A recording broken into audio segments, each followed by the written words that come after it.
Assalamualaikum warahmatullahi wabarakatuh.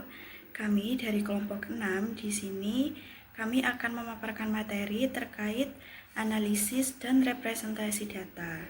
Materi ini kita ambil dari buku Creswell tahun 2018 di chapter 8. Sebelum masuk ke materi, perkenalkan kelompok kami terlebih dahulu. Yang pertama ada Rima Hoirunisa dengan NPM akhir 239. Kemudian ada Tarisa Nelia dengan NPM akhir 247. Lalu ada Dinda Rizky dengan NPM akhir 262. Dan Catur Haila dengan NPM akhir 268. Kita masuk ke materi yang pertama, yaitu 3 strategi analisis. Pada dasarnya, analisis data kualitatif itu bergerak dari data mentah menuju semua temuan yang bermakna. 3 langkah berikut ini yang menggambarkan alur besarnya. Yang pertama, itu mempersiapkan dan juga mengorganisasikan data. Jadi di tahapan ini, peneliti itu merapikan semua data yang sudah dikumpulkan, baik transkrip, catatan lapangan, maupun foto-foto.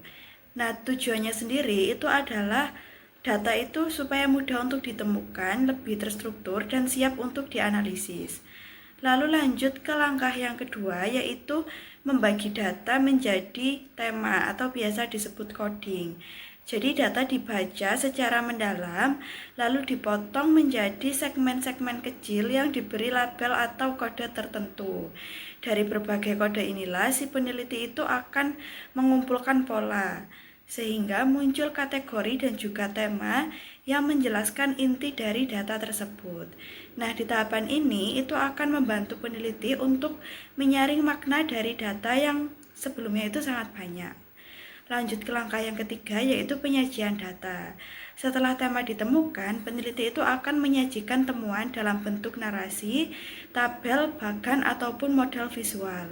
Nah, tujuannya yaitu untuk menampilkan semua temuan dengan jelas, terstruktur, dan mudah dipahami oleh pembaca.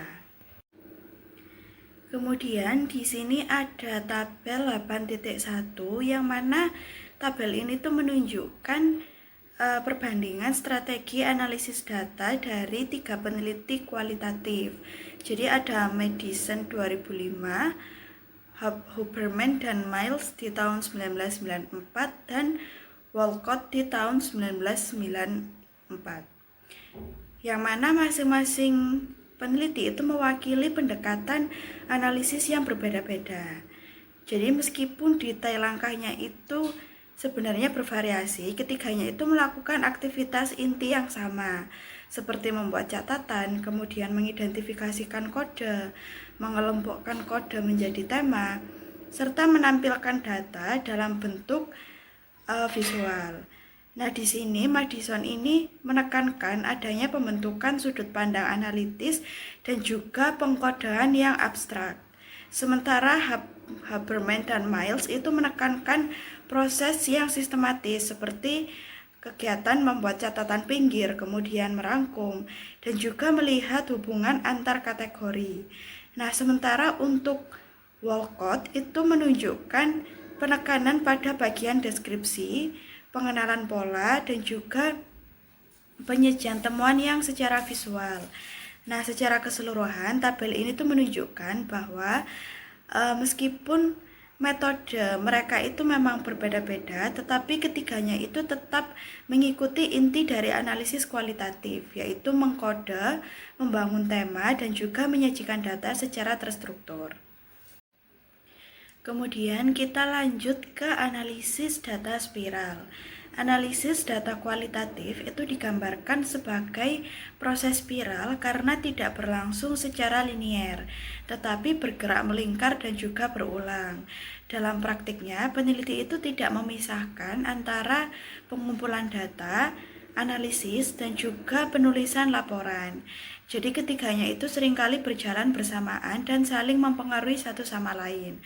Oleh karenanya, peneliti itu biasanya belajar sambil melakukan, sehingga cara mereka menganalisis itu dapat berubah-ubah dan juga berkembang seiring berjalannya penelitian.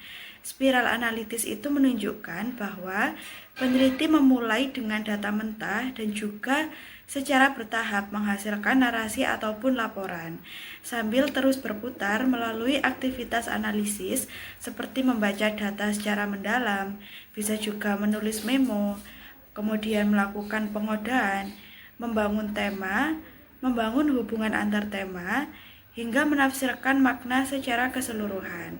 Jadi proses berulang ini akan membantu peneliti menemukan pola dan juga pemahaman yang lebih kaya dari data kualitatif.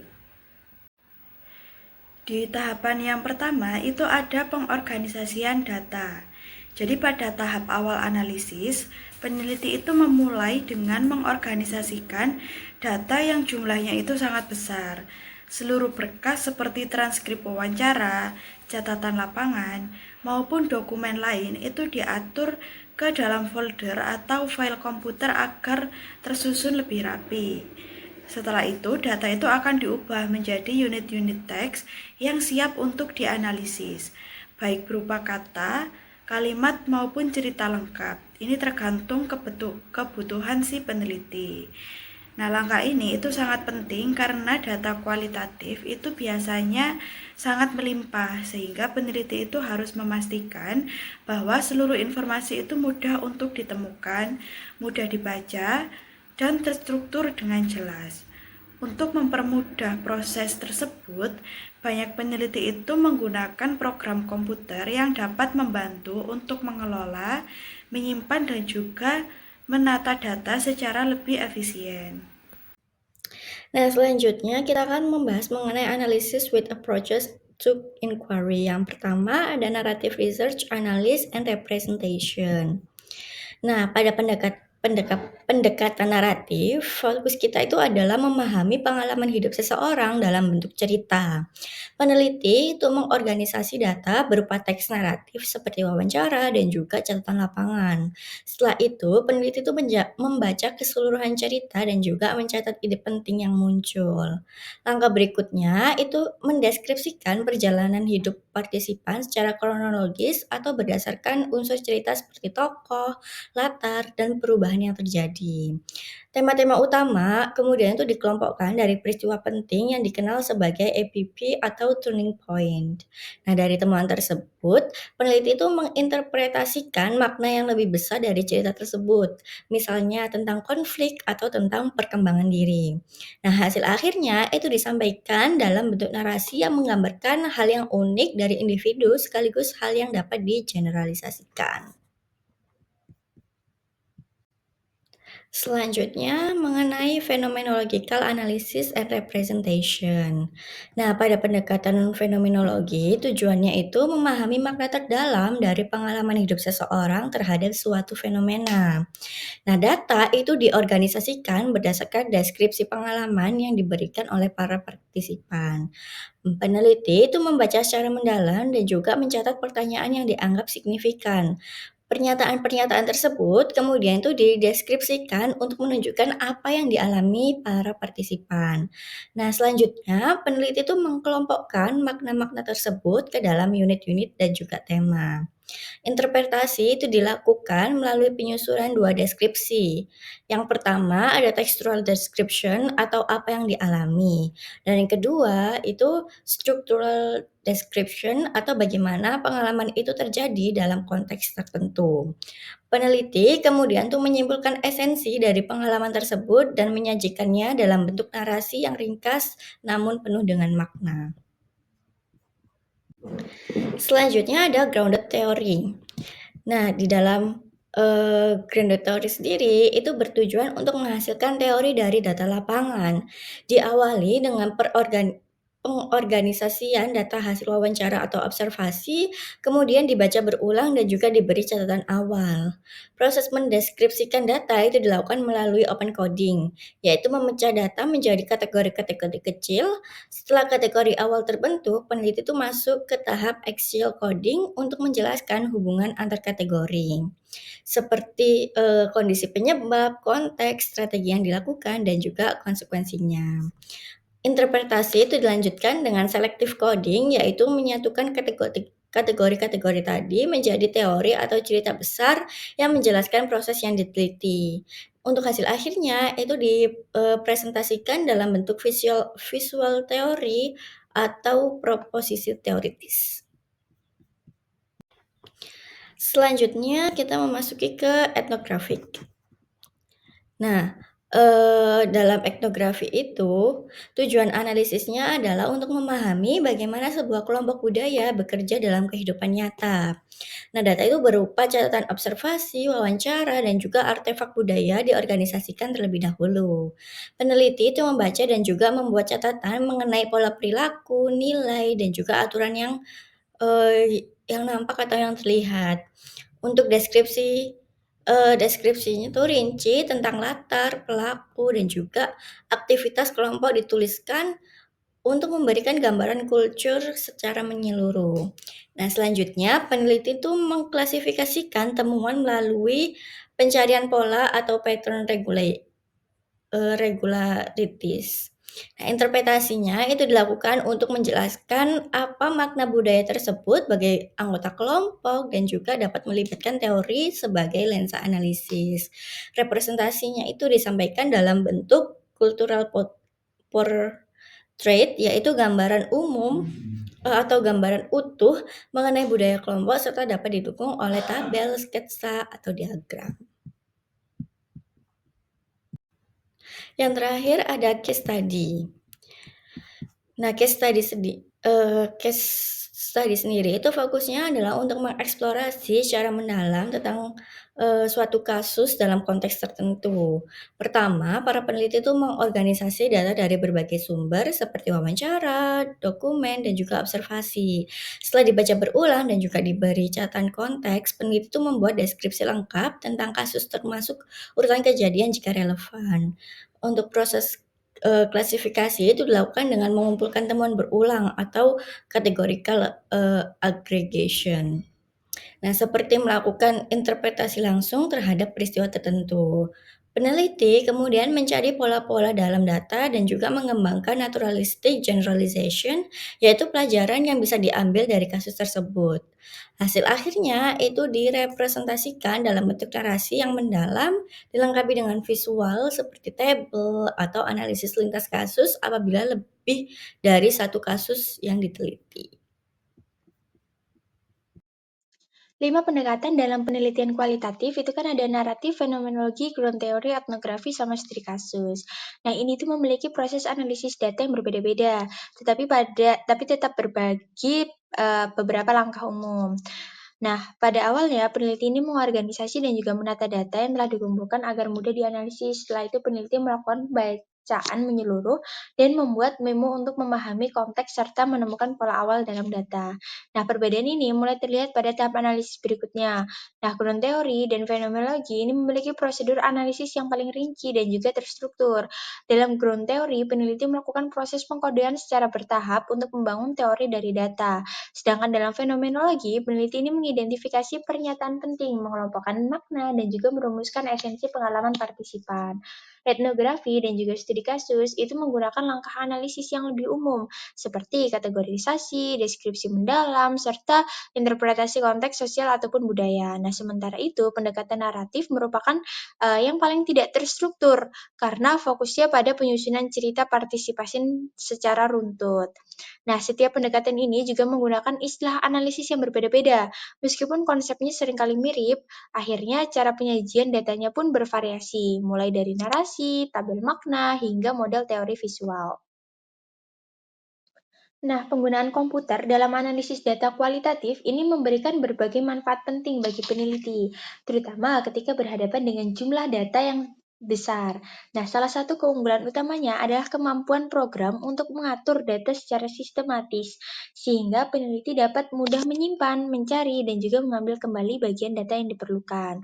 Hal ini sangat membantu ketika peneliti harus melacak berbagai kutipan, tema, maupun kode tertentu tanpa harus melakukan pemotongan dan juga penyortiran manual. Selain itu, perangkat lunak juga mendorong peneliti untuk membaca data secara lebih cermat, bahkan baris demi baris, karena fitur coding dapat mempermudah analisis detail.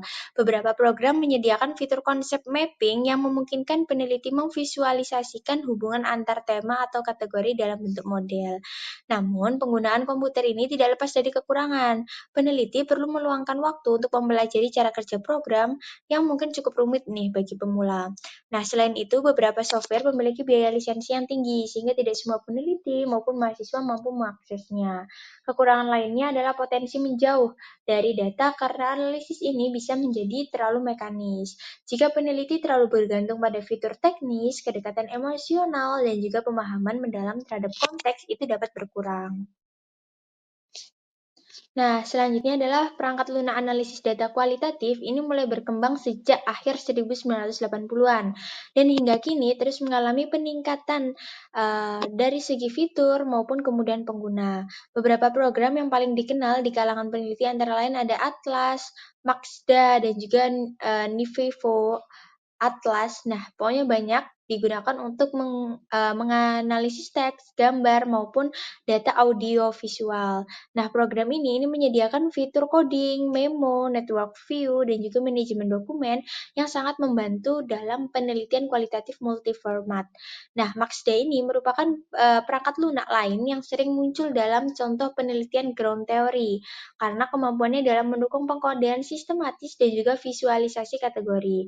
Sementara itu, NVivo dikenal sebagai salah satu software paling populer dan komprehensif karena mendukung berbagai jenis data seperti teks wawancara, media sosial, video, audio, dan juga dokumen digital lainnya. Setiap program ini memiliki keunggulan masing-masing, mulai dari tampilan antarmuka, visual, analisis visual, kemudian kemampuan pencarian cepat, hingga integrasi dengan aplikasi lain.